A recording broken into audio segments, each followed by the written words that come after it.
Drácula, de Bram Stoker. Narração de Júnior Reynoso. Capítulo 3.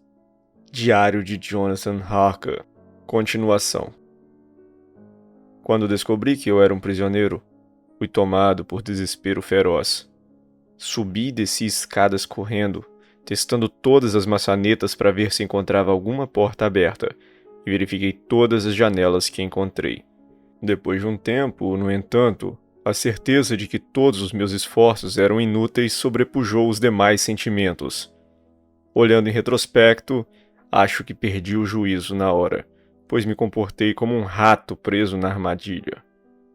Porém, uma vez convencido de que minha situação era irremediável, sentei-me em silêncio profundo, mais compenetrado do que nunca, e comecei a estudar a melhor solução para meu problema. Ainda estou pensando e, até agora, não encontrei nenhuma resposta definitiva.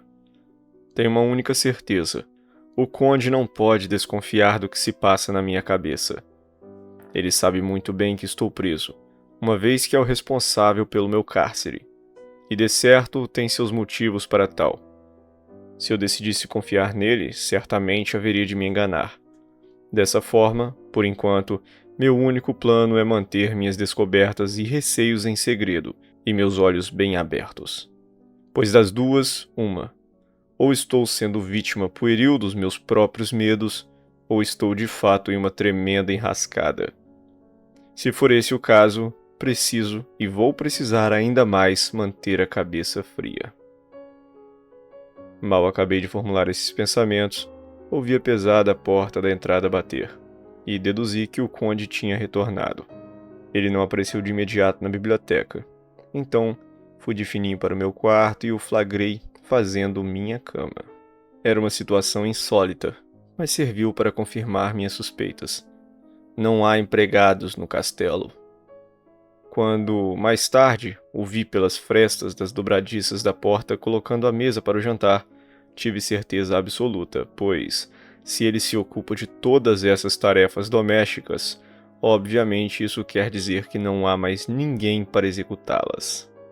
Essa ideia me encheu de pavor, pois, se não há mais ninguém no castelo, o cocheiro que me trouxe até aqui só pode ter sido o próprio conde.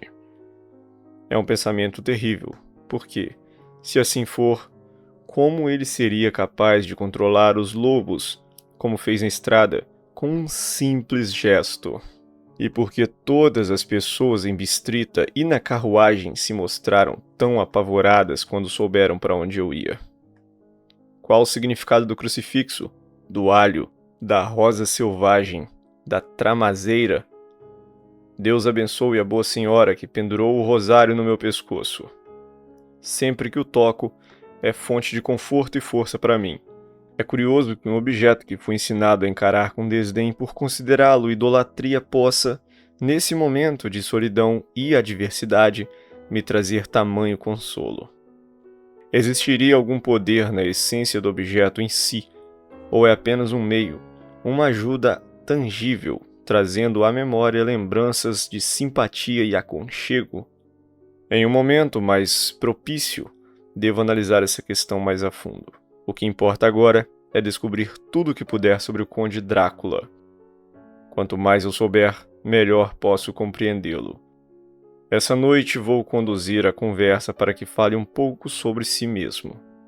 Tenho que tomar muito cuidado, porém, para não despertar sua desconfiança. Meia-noite. Conversei longamente com o conde. Fiz algumas perguntas sobre a história da Transilvânia e ele se entusiasmou bastante com o assunto. Falou de acontecimentos e compatriotas, sobretudo de batalhas. Relatava os fatos como se tivesse presente em todos. Mais tarde explicou que, para um boiardo, orgulhar-se de sua casa e de seu nome é como orgulhar-se de si mesmo. Assim, sua glória e seu destino são igualmente compartilhados. Sempre que se referia à sua casa, usava o pronome nós e falava no plural, como fazem os reis. Gostaria de ter anotado tudo o que disse com suas próprias palavras, pois fiquei fascinado com o relato, que parecia conter em si toda a história do país.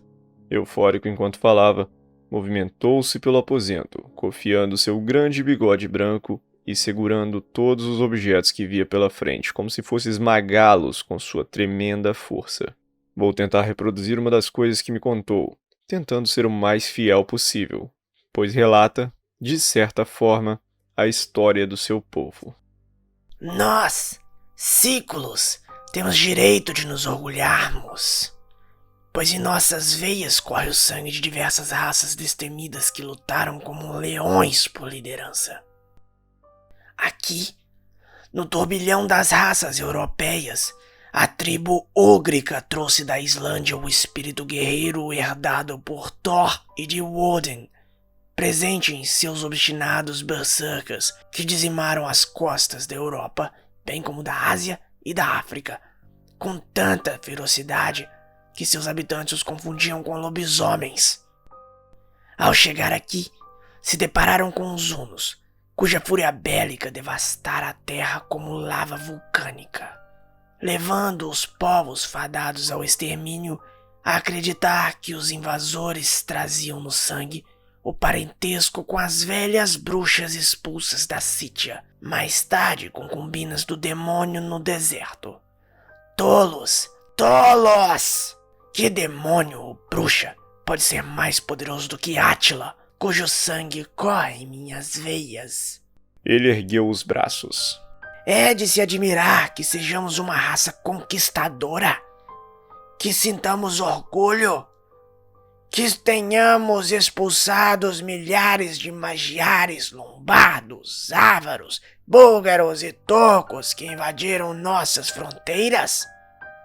É de se estranhar que, quando Árpade e suas legiões assolaram o território húngaro, tenham nos encontrado aqui ao alcançarem a fronteira, que o episódio derradeiro de Onflogalas tenha ocorrido nestas terras. E quando a devastação húngara migrou para o leste, os vitoriosos magiares decretaram seu parentesco com os Cículos, e a proteção da fronteira turca nos foi confiada por muitos séculos. Uma proteção constante, pois, como dizem os turcos, a água pode repousar, mas os inimigos não descansam jamais. Quem, entre as 4 nações, recebeu com mais júbilo a espada sangrenta, ou atendeu mais depressa seus chamados de guerra para servir ao rei, e na ocasião da grande vergonha da minha nação, a derrota na batalha de Kosovo, quando os pendões dos Valáquios e dos magiares tombaram sob a bandeira do Império Otomano, quem, senão um herói da minha raça, que como voivode atravessou o Danúbio e derrotou os turcos em seu próprio solo? Um Drácula, sem dúvida. Infelizmente, quando ele tombou, seu irmão inescrupuloso vendeu nosso povo para os turcos, condenando-os ao vexame da escravidão. Não foi esse Drácula quem, de fato, inspirou outro de sua raça a, anos mais tarde, conduzir seus exércitos repetidas vezes pelo rio até a Turquia e, quando rechaçado, retornou inúmeras vezes e com suas tropas massacradas em sangrento campo de batalha, atacou sozinho, com a certeza de que somente ele era capaz de finalmente conquistar a vitória. Disseram que era egoísta e pensava somente em si mesmo. Ignorantes! De que vale o povo sem líder? Sem um cérebro e sem um coração para conduzi-lo? Como pode uma guerra chegar ao fim? Quando nos livramos do jugo dos húngaros, após a batalha de Mohacs, nós, os Drácula, estávamos entre os que lideraram o combate, pois nosso espírito jamais poderia sossegar até conquistarmos nossa liberdade. Ah, meu jovem senhor, os Cículos podem se vangloriar de vitórias jamais alcançadas pelos Habsburgo e pelos Romanovs. E os Dráculas são o coração pulsante, o cérebro e a mão que empunha a espada dos séculos. Os dias de guerra ficaram para trás. O sangue é uma raridade preciosa nesses tempos de paz desonrosa. E as glórias das grandes raças do passado, hoje em dia, não passam de vetustas fábulas. O dia já estava quase raiando quando nos recolhemos. Nota: este diário guarda uma semelhança atroz com o início de As Mil e Uma Noites e com as aparições do fantasma do pai de Hamlet, pois todas as conversas terminam forçosamente ao cantar do galo. 12 de maio. Deixe-me começar com fatos.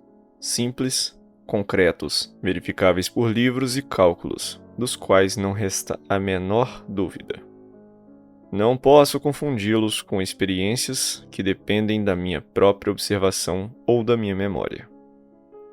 Noite passada, quando o conde surgiu, vindo do seu quarto, começou a me perguntar sobre assuntos jurídicos e a tirar dúvidas quanto à execução de certas transações. Eu havia passado o dia inteiro debruçado sobre livros e, para manter a mente ocupada, repassar algumas questões do meu exame em Lincoln's Inn. O conde foi metódico nas perguntas, então vou tentar reproduzi-las em ordem. As anotações podem me ser úteis de algum modo futuramente. Primeiro, quis saber se um cliente na Inglaterra podia ter mais de um advogado. Expliquei que podia ter vários, se assim quisesse, mas que não seria recomendável ter mais de um advogado na mesma transação, uma vez que só poderiam atuar um de cada vez, e que a mudança de um profissional para o outro na certa prejudicaria seus interesses. Pareceu compreender perfeitamente, e em seguida perguntou se encontraria qualquer empecilho prático se contratasse uma pessoa para cuidar, por exemplo, de suas transações bancárias e outra para se encarregar do transporte de seus pertences, caso precisasse de auxílio em uma localidade distante da circunscrição do advogado responsável pelos assuntos bancários. Pedi que explicasse melhor sua pergunta, para que pudesse respondê-la a contento. Então ele disse: Vou dar um exemplo. Nosso amigo, o Sr. Peter Hawkins, à sombra de uma belíssima catedral em Exeter, que fica distante de Londres, adquire para mim, através de suas competentes mãos, minha propriedade em Londres. Ótimo! Agora, me deixe explicar direito, para que não considere estranho que tenha buscado os serviços de alguém tão longe de Londres em vez de um profissional local. Fiz isso para que o único interesse a ser atendido fosse o meu, uma vez que um advogado local talvez pudesse querer favorecer a si mesmo ou algum amigo. Busquei um escritório fora de Londres, na esperança de que trabalhassem somente em prol dos meus interesses.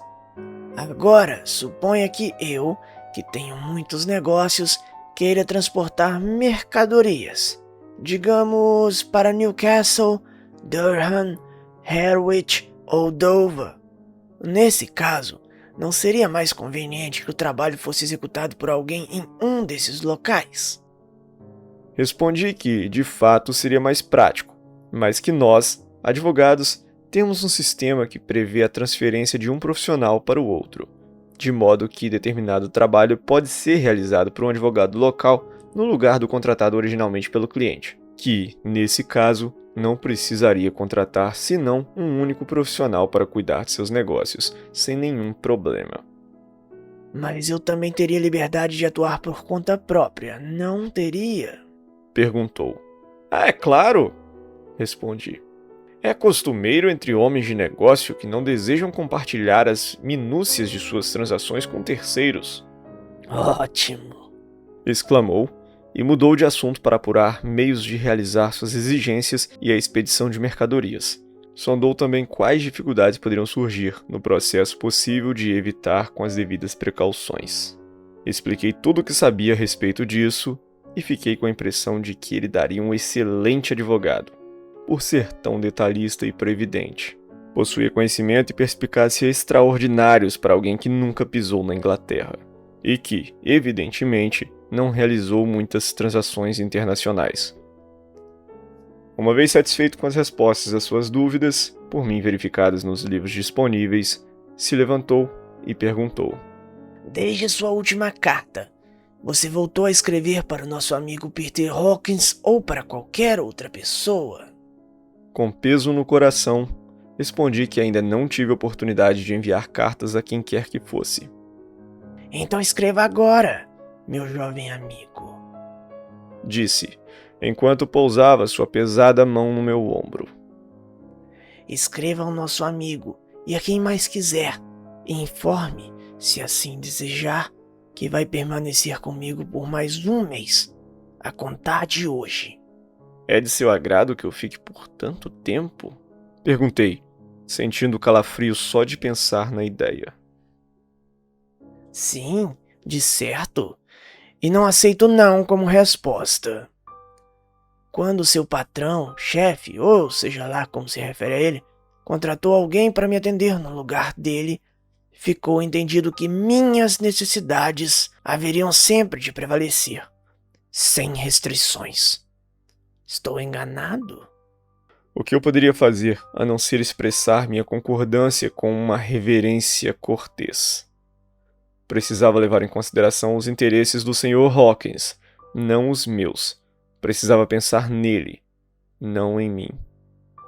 E, além do mais, enquanto o Conde Drácula falava, havia algo em seus olhos e em sua postura que me fez lembrar que eu era seu prisioneiro e que, mesmo que recusasse, não teria outra escolha a não ser ficar.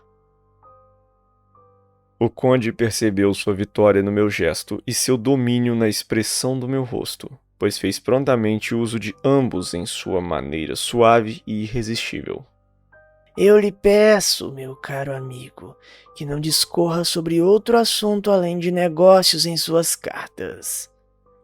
De certo, seus amigos ficarão contentes em saber que você passa bem e que anseia por regressar a casa. Está bem? Enquanto falava, entregou-me 3 folhas de papel e 3 envelopes. Eram todos extremamente finos.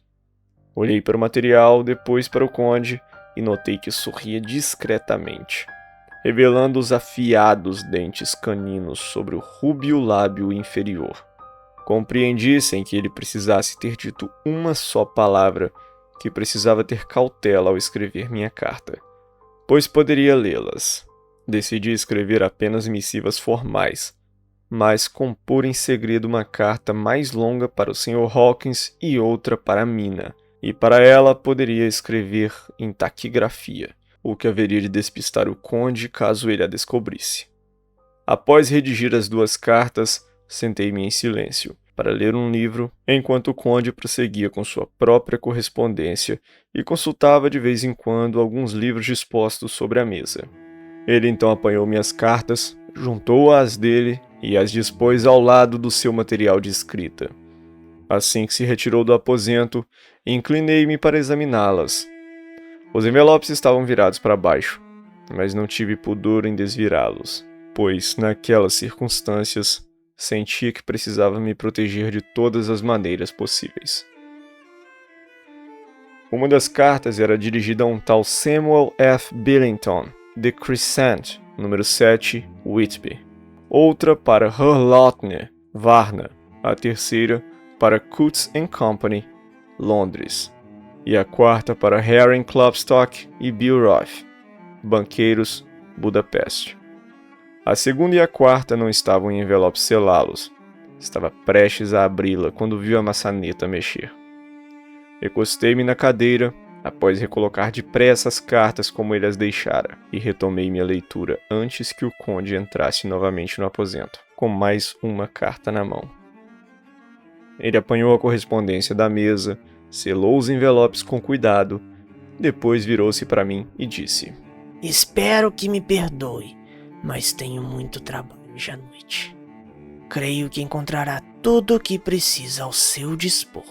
Ele já estava na porta quando, após breve pausa, completou: Deixe-me adverti-lo, meu caro jovem amigo.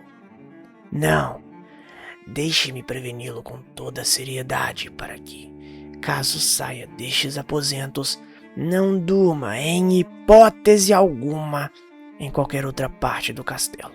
É antigo cheio de lembranças, e pesadelos terríveis acometem aqueles que adormecem sem cautela. Cuidado, se sentir o sono se aproximar, hoje ou em qualquer outro dia, volte depressa para o seu quarto ou para este cômodo, onde poderá descansar sossegado. Se não tomar cuidado, bem... E encerrou sua advertência de maneira tenebrosa, com um gesto de quem lava as mãos. Compreendi perfeitamente. Minha única dúvida era que pesadelo poderia ser mais terrível do que a teia sombria de mistério sobrenatural e pavorosa que parecia se tecer ao meu redor. Mais tarde. Reitero as últimas palavras aqui escritas, dessa vez sem a menor dúvida. Não terei medo de dormir em qualquer lugar em que ele não esteja. Pendurei o crucifixo na cabeceira da cama. Creio que assim meu repouso vai ser livre de sonhos. E ali ele há de permanecer. Quando o conde se retirou, fui para meu quarto.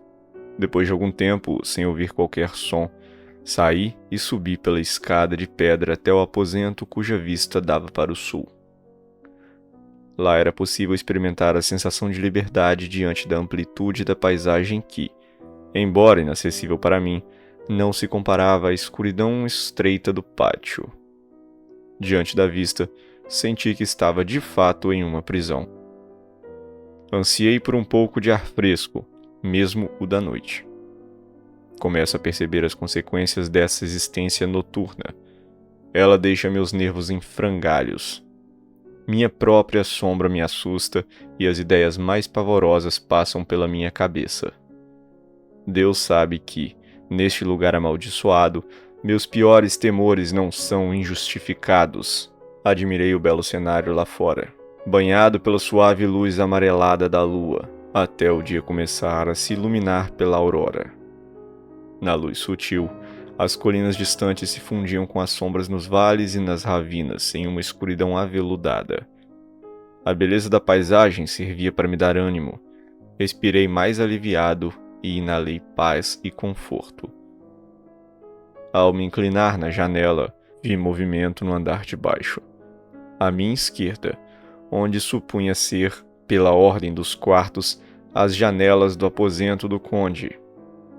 A janela de pedra onde me encontrava era alta e funda, e, embora desgastada pelo avanço dos anos, permanecia inteira, com exceção de seu caixilho. Afastei-me do parapeito e coloquei a cabeça para fora a fim de examinar melhor. Vi a cabeça do conde também fora da janela. Não enxerguei seu rosto, mas o reconheci pela nuca e pelos movimentos das costas e dos braços. As mãos, em todo caso, eram inconfundíveis, visto que já tivera diversas oportunidades para estudá-las. Em um primeiro momento, a cena me despertou interesse e certa diversão. É incrível como as coisas mais insignificantes podem interessar e divertir um sujeito quando está aprisionado.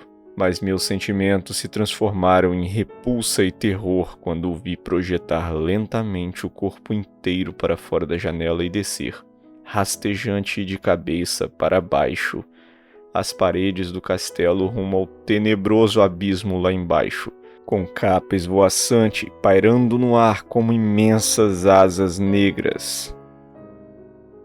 De início, mal pude acreditar nos meus olhos.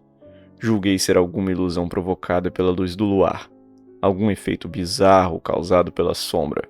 Porém, com meu olhar fixo, vi que não estava enganado. Observei-o agarrar, com os dedos dos pés e das mãos, as quinas das pedras gastas pela ação do tempo, utilizando-se de cada saliência e de cada falha para descer com considerável rapidez, como um lagarto desliza pela parede. Que espécie de homem é esse? Na verdade, que espécie de criatura semelhante a homem é essa? Sinto o pavor deste lugar tenebroso me dominar. Estou em pânico de verdade, e não tenho como escapar. Estou cercado por terrores que não ouso sequer conjurar em minha mente. 15 de maio. Mais uma vez vi o conde sair pela janela como um lagarto. Descia em diagonal pela parede. a mais ou menos uns 30 metros abaixo, à esquerda. Desapareceu em algum buraco ou janela. Depois que sumiu, me debrucei para tentar ver melhor, mas sem sucesso. Estava longe demais para conseguir um bom ângulo de visão. Ciente de que ele havia saído, pensei em aproveitar a oportunidade para explorar o castelo com mais afinco do que ousara anteriormente. Voltei ao quarto para buscar a lamparina e saí testando as portas. Estavam todas trancadas como já esperava, e as fechaduras eram relativamente novas. Desci então por uma escadaria de pedra até o vestíbulo por onde entrara na noite da chegada do castelo. Consegui destrancar o trinco e soltar as correntes com facilidade, mas a porta estava fechada e não havia nem sinal da chave. Devia estar no quarto do conde. Preciso aproveitar alguma ocasião em que deixe a porta aberta para entrar lá, apanhar a chave e fugir. Prossegui com a inspeção minuciosa das escadarias e passagens, atrás de alguma porta aberta pelo caminho. 1 ou 2 aposentos próximos ao vestíbulo estavam destrancados, mas não havia nada dentro, a não ser a mobília velha, empoeirada e carcomida por traças. Finalmente, porém, encontrei uma porta no topo da escadaria que, embora parecesse trancada, cedeu um pouco sob pressão. Tentei forçá-la ainda mais e descobri que não estava trancada de verdade, e sim emperrada. As dobradiças haviam cedido e a pesada porta apoiava-se somente no assoalho. Vendo ali uma chance que talvez não tivesse novamente, empreguei toda a minha força e, após várias tentativas, consegui empurrá-lo bastante para entrar. Estava em uma ala do castelo mais à direita e um andar abaixo dos aposentos que já conhecia. Das janelas, constatei que a suíte dos quartos acompanhava a porção sul do castelo. O último cômodo dava para o oeste e para o sul. Um monumental precipício jazia sob ambos os lados. O castelo fora construído na aresta de um gigantesco rochedo, inexpurgável em 3 de suas laterais. As enormes janelas foram dispostas de modo a impedir que fundas, arcos e colubrinas alcançassem o interior, mas garantiam luz e aconchego, impossíveis em posição mais permeável. A oeste descortinava-se um amplo vale e, despontando ao longe no horizonte, a silhueta portentosa de montanhas irregulares, perfiladas em seus cumes, as rochas maciças crivadas de tramazeiras e espinheiros, cujas raízes penetravam nas fendas e fissuras. Essa ala do castelo provavelmente foi ocupada pelas mulheres outrora, pois a mobília parecia mais confortável do que as que vi até então. Não havia cortinas nas janelas e a luz amarelada da lua vazava pelos losangos das vidraças, o que permitia distinguir algumas cores, suavizando o acúmulo de poeira que pairava sobre todo o aposento e disfarçava um pouco os estragos causados pelo passar dos anos e pela ação das traças. Minha lamparina parecia desnecessária perante o fulgor do luar, mas mesmo assim me tranquilizava tê-la comigo, pois pairava sobre o local uma solidão aterrorizante de enregelar o coração e bagunçar os nervos. Ainda assim, era melhor do que ficar sozinho nos cômodos que passara a detestar pela presença do conde, e, após o esforço para acalmar os nervos, senti serena tranquilidade tomar conta de mim. Estou aqui, sentado à pequena escrivaninha de carvalho onde, em tempos antigos, talvez uma bela donzela tenha se sentado para redigir, após muita deliberação e rubores, uma mal escrita carta de amor. Já eu anotei em taquigrafia no diário tudo o que aconteceu comigo desde o dia 12. É o século XIX atualizando à força a ancestralidade deste castelo. No entanto, a não ser que meus sentidos me iludam, os velhos séculos possuíam e ainda possuem poderes próprios que a mera modernidade não consegue extinguir. Mais tarde, manhã de 16 de maio. Que Deus preserve minha sanidade, pois é só o que me resta. Segurança e garantia de segurança são coisas do passado. Enquanto eu permanecer aqui, tenho apenas um desejo: não enlouquecer. Isso se já não estiver louco. Mesmo ainda lúcido, é de fato enlouquecedor pensar que, De todas as aberrações que espreitam este lugar odioso, o Conde é a menos apavorante para mim, que só posso recorrer a ele em busca de proteção, embora esteja ciente de que só estou protegido enquanto ainda tiver alguma utilidade.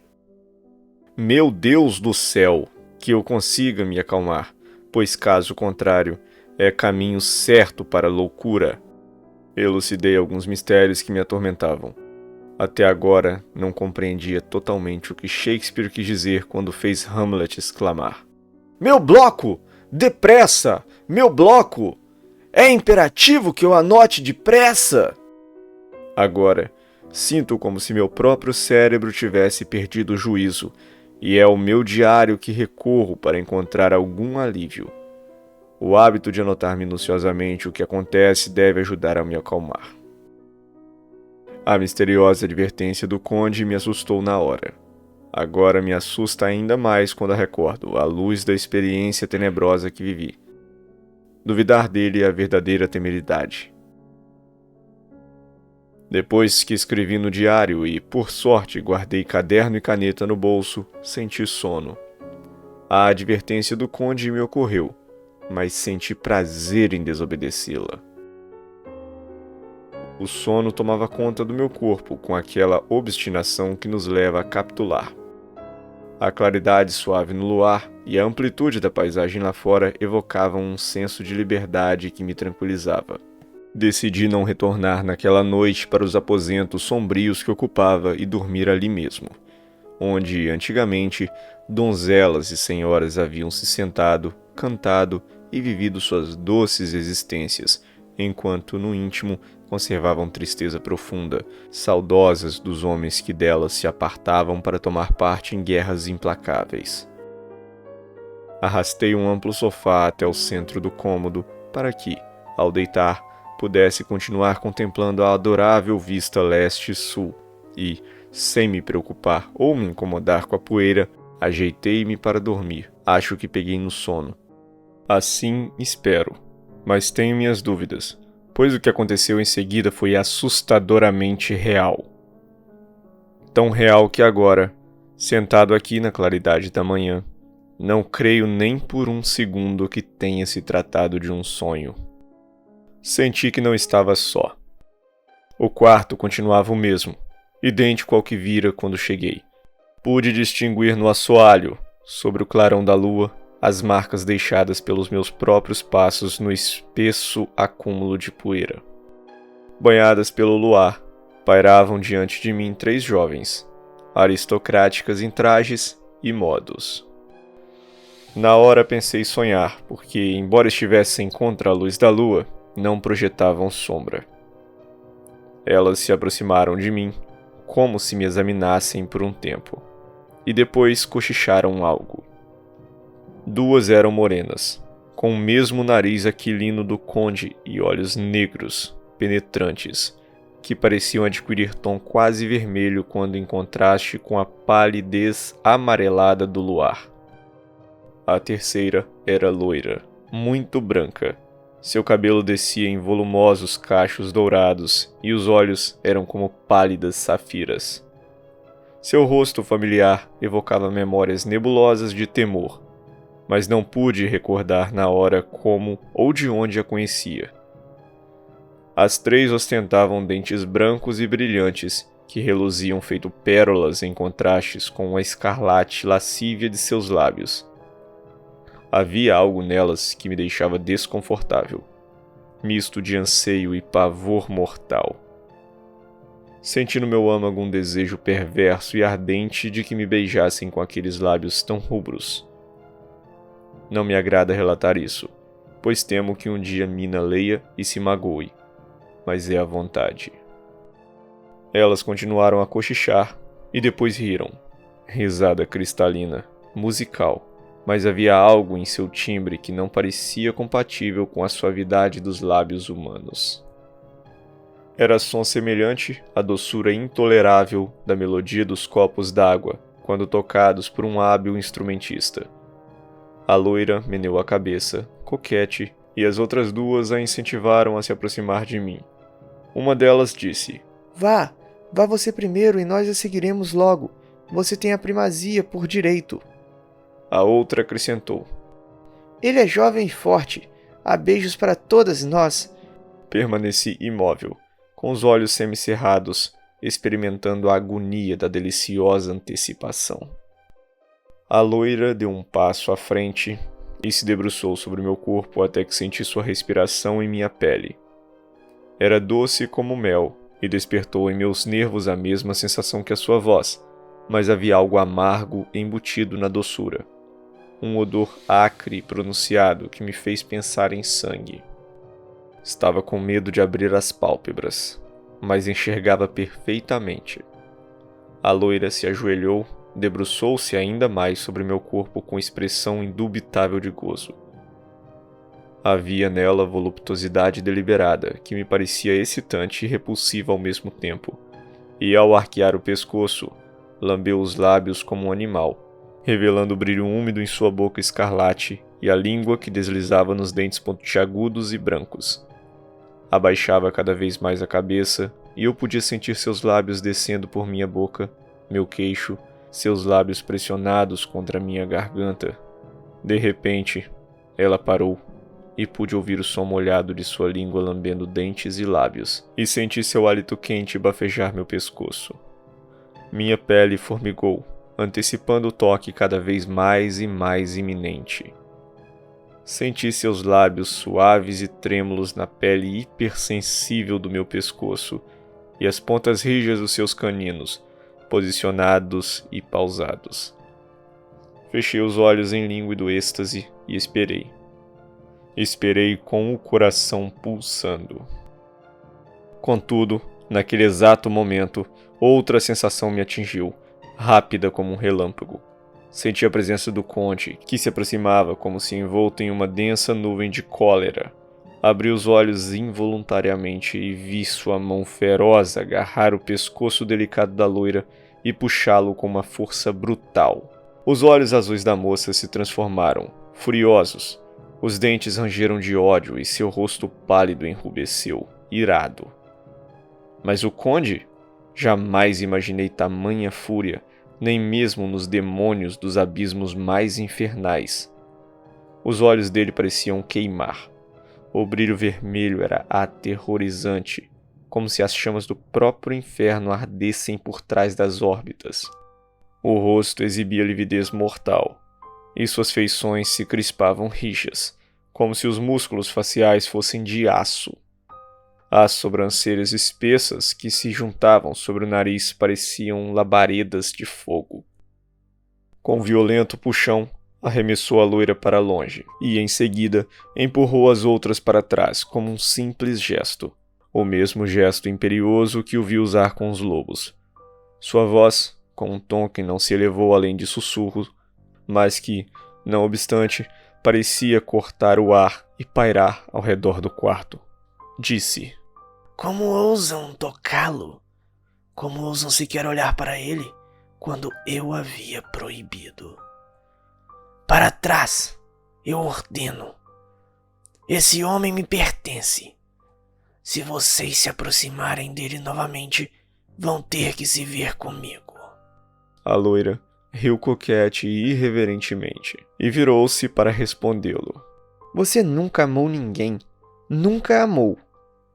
Ao ouvir isso, as outras também se puseram a rir, uma gargalhada sombria, cruel e desalmada, que pairou sobre o cômodo e quase me fez perder os sentidos. Parecia o êxtase dos demônios. Então, o conde se virou, após examinar bem o meu rosto, e respondeu em um sussurro: Sim, eu também posso amar. Vocês sabem muito bem. O passado é prova, não é? Bem, agora prometo que, quando não me for mais útil, vocês poderão beijá-lo à vontade. Agora sumam daqui. Andem. Preciso acordá-lo, pois há muito a ser feito. E vamos ficar sem nada hoje? Perguntou uma delas, com um riso abafado, enquanto apontava para a bolsa que ele jogara no chão, e que se movia como se houvesse algo vivo em seu interior. Ele assentiu com a cabeça, à guisa de consentimento. Uma das mulheres se aproximou e abriu a bolsa. Se meus ouvidos não me pregaram uma peça, escutei suspiro e gemidos sufocados, como os de uma criança. As 3 mulheres se agruparam enquanto eu permanecia lívido de horror, e logo depois desapareceram, levando consigo a nefasta bolsa. Não havia nenhuma porta por perto e não poderiam ter passado por mim sem que eu as notasse. Simplesmente evaporaram ao luar e atravessaram as janelas, pois eu podia distinguir lá fora suas silhuetas etéreas antes de desaparecerem por completo. Então o horror tomou conta de mim e tombei, inconsciente.